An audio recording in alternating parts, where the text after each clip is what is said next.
Hello and welcome to the Clare Valley podcast, brought to you by the Clare and Gilbert Valleys Council, keeping you informed on the latest council news, upcoming projects and community events in the area. I'm your host, Annabelle Homer. It's going to be a very testing bushfire season this summer. Have you got your bushfire survival plan in place? We'll find out what Council's role is to make sure the community is prepared this season. Also, have you got an item of clothing that needs to be mended, or perhaps an appliance that you've been meaning to fix but you haven't got around to it, or maybe you just don't know how to fix it? A new initiative has begun in the Clare Valley where volunteers fix your belongings and they show you how to do it. We've probably all got something at home that's not working. Broken toaster, broken jug, broken DVD player, broken printer. Yeah, so it's just about trying to change people's thinking about how they use what they have in their house, and we can all give our items a longer life rather than chuck it and get a new one. It's called the Repair Cafe, and you'll hear how wonderful it is a bit later on. But first, a quick update on the latest council projects that may affect you. Dr. Helen Macdonald is the Chief Executive of the Clare and Gilbert Valleys Council. Important things that I'm sure the community would like to know about is more in our major projects. So these are the capital projects, the big spending money. Given this is the early part of the year, we're still going out to try and get or put tenders out for the projects, but have certainly got well underway the unsealed road repairs, doing that. That's ongoing, but the big one is Main Road 45. So we're completing the last section of Main Road 45 in terms of actually sealing that as one of our major freight routes. So where's Main Road 45? So Main Road 45 is over in the Gilbert Valleys area, and it runs roughly between Black Springs and through Waterloo to Maribel. Mm-hmm. And that's a major freight route, is it? It is, yes, particularly during the harvest season. It's used very heavily, and there's also a gravel pit over there that's used by some of the contractors that work in the area. How much money is funded towards this particular project? So the project this year is roughly about $600,000, but the total project, because it's a project that's been going for 3 years, is just under $2 million, the total project to seal that part of Main Road 45. And it was 6.5 kilometres stretch of road? Total length is about 6.5 kilometres. This particular section is just a shade over 2 kilometres. Councillors, I understand, have called for mandatory COVID vaccinations if they want to enter the chambers. Is this quite controversial? It's controversial or unusual in the sense that it sits in a difficult area. So, for example, it's quite easy for councils to bring in a mandatory vaccination policy for staff, which incidentally I'm in the process of doing. But when it comes to elected members, it's a little bit more difficult because they are elected members and fall under the auspices of the Local Government Act. They need to be in the chamber or access the chamber through video conferencing to participate in the democratic process. And it's only if there is a health declaration under the Emergency Act, as we currently are, we can make a mandatory rule about being vaccinated or not vaccinated. So we will be out of that emergency declaration in a short while. However, the elected members would like to ensure their own safety, and for any of those elected members that have their immunity compromised, that they know that their fellow elected members are fully vaccinated. So they want to minimise the risk to themselves. And this is for everybody that enters the chamber. It's not just councillors. It will be. So if any general public that wants it would need to be double vaxxed. Now, our way around that will be relatively easy. So the general public can still observe the meeting via video conferencing. So we'll continue to do that, depending on what the Mayor thinks. Potentially, if there are any elected members that are against being vaccinated, then they may be able to participate by video conferencing. Good news for small business. Yes, as part of Council's contribution to economic development and our economic development plan, we are working with the Flinders University New Venture Institute, I think it's called, to identify opportunities for either new businesses or small businesses to to think of how they can diversify or grow their businesses, because obviously that's beneficial for the district itself. So these training sessions that could potentially happen in the area, they will be fully funded by Flinders? A combination of funding from the Venture Institute and from council as well. So at the moment you're just inviting expressions of interest? That's right, and we've got a survey in process to try and work out what would people like, what are they interested in. Dr. Helen Macdonald, thank you very much for joining me on the Clare Valley podcast. You're welcome. Also, the Council's annual report will be available soon if you'd like to check out what the Council has managed to do in the last financial year and how it's managing financially. The report will be released on the Council website in the next few weeks.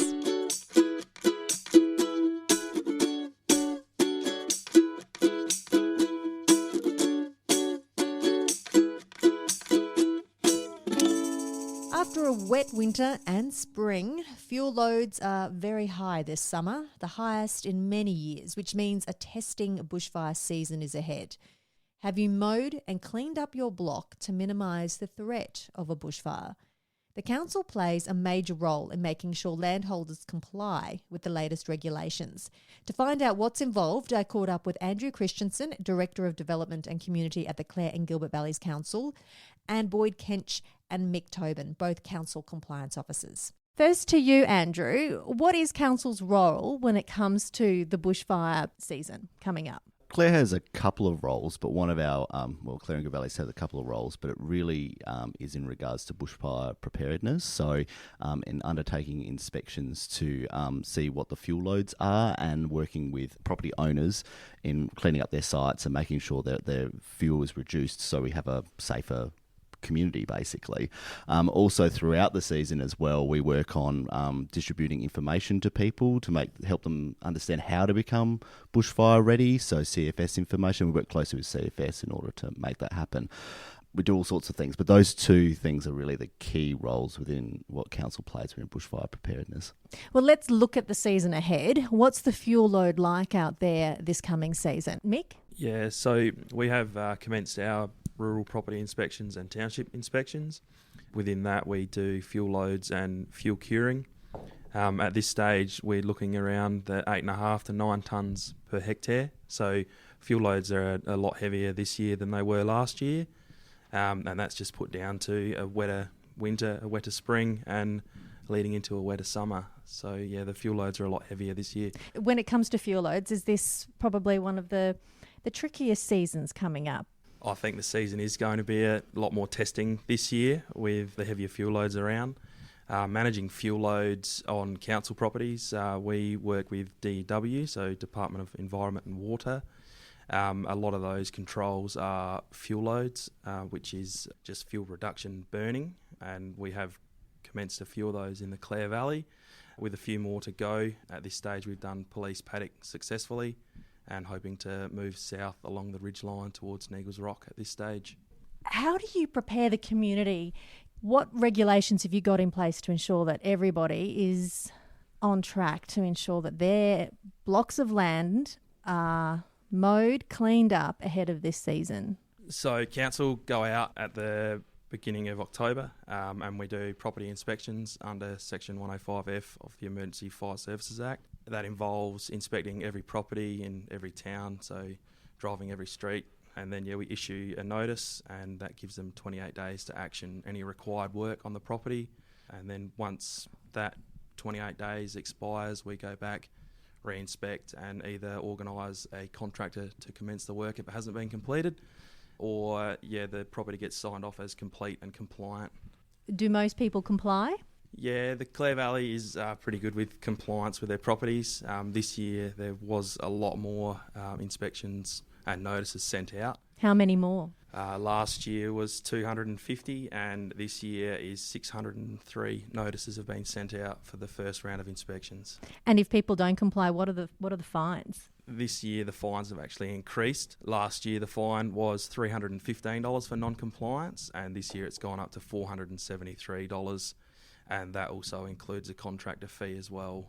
That can be anywhere between $210 or $550 on top of that. So it's an expensive process if you don't be compliant with the notice. The sort of things we do tend to look for in this area are pretty basic, like just the height of the grass, if you've got any tree debris piles or anything like that on the ground. Most of this area is pretty flat and pretty accessible, so you can clear most of the blocks, certainly in the towns. There are a few areas like Norman Drive near the golf course where things get a little bit steeper and a bit harder to clear the blocks. As part of our inspections, we do actually look at that critical infrastructure that are outside the town. So things like towers, water storages, Telstra exchanges, things like that, just making sure that they are as protected as they can be. If a fire does come, there's not the fuel around to add to that sort of things. When it comes to a fire that's in the Clare and Gilbert Valleys Council, what's the advice that council gives to the community?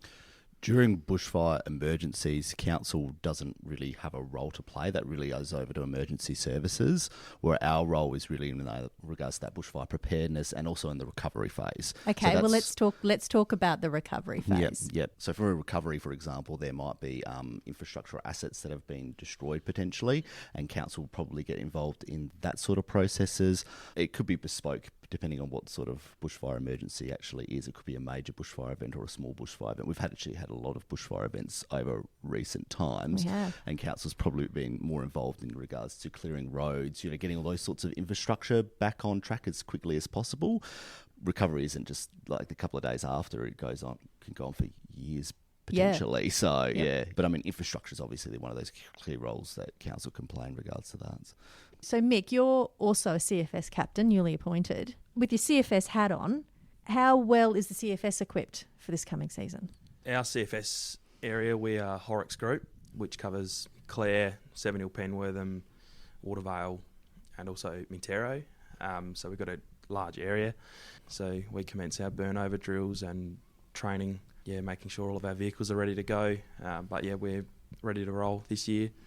We've also got aircraft at Hilton, which are ready to respond straight away this year. They're already there and active.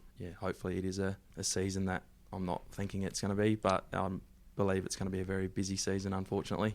We've had a few bushfires over the years. Let's reflect back on that Emu Flat bushfire on a day that wasn't a typical catastrophic bushfire day. Do you remember that day, Mick? Yeah. So it was one of my first major bushfires as a CFS volunteer. I remember the day well. I was at work and we had a page for a grass fire, approximately 15 square metres in size. So we responded to that. It wasn't a bad day. I can't remember the exact fire danger index of the day, but it was quite low. It wasn't even moderate. It was a low fire danger index day. And by the time we got out there, the fire had crossed the road and started climbing the hill to the west. From there, that's when it just escalated into a large event and was a bushfire emergency. And I just don't think you can be prepared enough as a property owner. You just can't do enough. There's so much you can do for preparedness, and there's just out that way, especially driveways and things like that. It was very hard to fit fire trucks in some properties. And after Emu Flat, it's actually good to drive through the area now, and people have got wide driveways and their fuel loads have reduced. They've got fire breaks on their properties. And unfortunately, it just sometimes takes an event like that for people to see how bad it can get and what they need to do to protect their properties. Well, Mick, Boyd and Andrew, thank you very much for joining me on the podcast. Good luck this coming summer, and hopefully we're bushfire free. Thank you. Well, thank you. Thank you. If you'd like more information on what landholder obligations are to prevent fires, head to the council website. Without a doubt, all of us have something lying around the house that's broken. Be it a toaster, a crock pot, a hole in a piece of clothing perhaps. And more than likely that item will sit there and gather dust, or you would throw it out. We live in such a wasteful society that many of us don't have the simple skills to fix things anymore. That's where the Repair Cafe comes in. The Clare Library Repair Cafe was launched this month in the Town Hall, where you get to take in your damaged or broken items to be fixed by a group of willing volunteers. and you stay and they teach you how to fix it. Heather Limburn is the Clare Library Manager and Coordinator of the Clare Repair Cafe. I took my favourite jumper in to be mended and caught up with Heather on their first day. Hello, Heather. Annabelle, how are you? Good. How are things going this morning? Things are going really well. We've got lots of things happening in the clerk's office at the town hall. We've got bike repairs in the foyer area.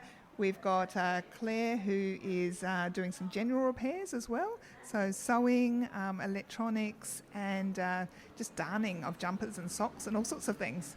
What made you decide to go and form this Clare Library Repair Cafe in the first place? Libraries are co-locating or actually integrating repair cafes in many places in the world, and I'd seen the idea, and there's a few libraries in Adelaide that have also done the repair cafe either as a regular thing or as a one-off, and I thought what a great idea. And it's about skill sharing as well, which is what libraries do. They share skills and they teach, you learn from things in books, but even better to learn from people and those skills that perhaps are being lost in the community. Some people don't know how to darn a sock anymore, but this is a place that you can learn it. So sharing skills. And how have you secured these volunteers to come and be your repair people? Well, we're working with the Climate Connect group, who have a big interest in not throwing things away and the circular economy. So many of the volunteers have come from word of mouth through that group. We've just gathered people, and more volunteers are actually welcome. If you've got a skill to share, contact me at the library and we'll try and integrate you into the space. So I've brought my favourite jumper with me today, and it's got a hole right in the front, and I would love to get it repaired. So who is the go-to lady inside? Mary is definitely your go-to. She's a fabulous knitter and got some fabulous skills that she could share with you. So Mary is your lady. I'm in the room where it's a hive of activity. The sewing machine's going, and Mary, can you help me? Hello. Yes, I can help you with that. We should be able to fix that where it's hardly noticeable. It's brilliant. Yeah. How have you found this morning and being a part of this cafe? It's been great. I was a bit concerned whether people would come in, but yes, I've repaired 3 things so far this morning. And what have they been? That has been a jumper and socks. So what's your story, Mary? Why are you involved in this? Well, I've been a dressmaker and a knitter for a very long time, and of course everybody now knows me for that reason. I was asked from the library, would I be interested in helping anybody that needed to do repairs or wanted to learn how to knit or to do things. And I said, yes, I would. I'd be quite happy to do that. Hello, how can I help you with this? What do you want done here? I've got some pants that I'd need hemmed up, please. They're actually quite long, so they might need cutting and then hemming. What's really hilarious is the way that they've been taken up with gaffer tape. So obviously, they need to come about 6 inches shorter. The pants belong to my sons and they're not sewers, so they've gaffer taped them up to where they'd like them to be. Michelle, what did you think when you heard about the Repair Cafe?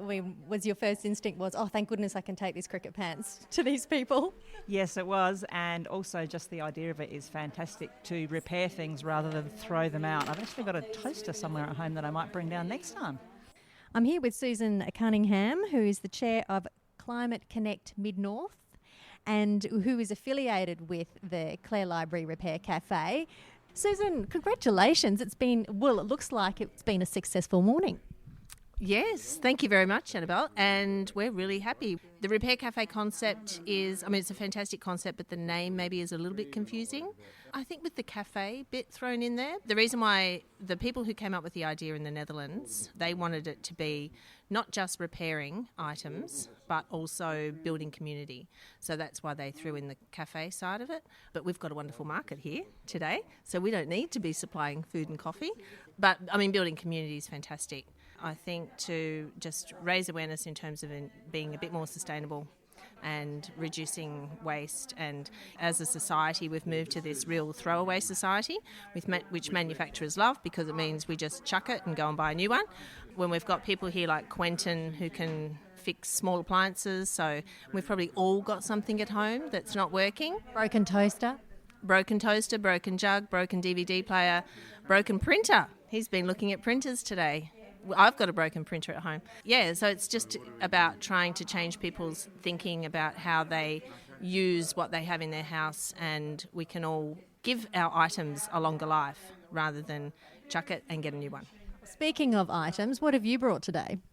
I brought a few things in today, and I was very excited about fixing some holes in my jumpers. And who knows how they appeared, but they're there, and I'm really annoyed by them, and I haven't been able to wash them. I'm so excited to see the holes have been repaired. Mary has taught me how to do it, so I can do it at home. That's the other concept of the Repair Cafe, is actually giving people the skills to be able to do these tasks in the future themselves. Mary, you have worked wonders on my favourite jumper. Thank you so much. And I did try and attempt to follow your lead and sew a little bit, but I was an absolute failure in that respect. But I'll keep practising. That's good. Yeah, keep it up. Practice makes perfect. I'm just thinking what else I can bring next month. I'm really excited about this. So long as it isn't half a dozen things. That'll keep you busy. It's like, oh no, she's back again. It's Mary Clark, a volunteer at the Clare Library Repair Cafe. It's a monthly event. The next one will be at the Town Hall on December the 4th at 4:30 to 7 p.m, running alongside the Village Twilight Market in Clare's Main Street. If you've enjoyed this podcast, please share with your network of friends and family. Also, if you've got a spare 5 minutes, a rating and a review goes a long way. This podcast is a new council initiative, and we'd love as many people as possible to listen. And we welcome your feedback. Don't hesitate to contact council with any ideas you'd like us to cover or people in our community that should be recognised. You can access the general comments form on the council website. This podcast is brought to you by the Clare and Gilbert Valleys Council. I'm your host, Annabelle Homer. Catch you next time.